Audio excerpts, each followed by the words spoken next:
Get your free copy of the complete tutorial at www.teachucomp.com/free. To save an image for online display, use the Save for Web dialog box to make sure the image file is as small as possible without sacrificing image quality, while also ensuring the format you use displays correctly online. To view this dialog box, choose File, Save for Web from the menu bar. Then use the settings available at the right side of this dialog box to set the size and quality settings for the image. You can use the Preset drop-down to select a preset image format. You can also set custom options in the area below that by using the settings available for the selected format.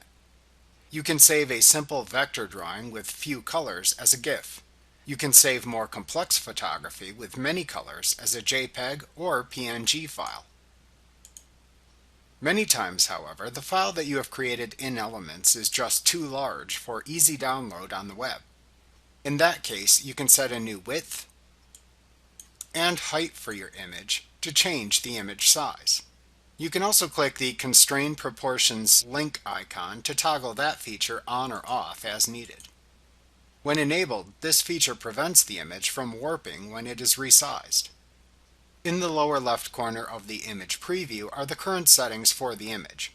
Its format and its actual file size appear here.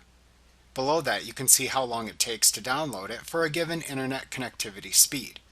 If you click the Options button to the right of the rightmost preview image, a pop-up menu appears where you can change the download connectivity rate and download time.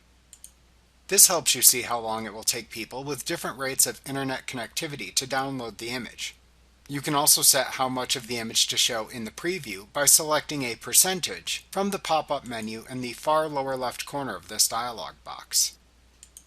When you are ready to save the image for the web, just click the Save button to launch the Save Optimized As dialog box. This dialog box lets you select where to save the optimized image file and what to call it. Just click the Save button in this dialog box to save the optimized image. Like what you see? Pick up your free copy of the complete tutorial at www.teachucomp.com/free.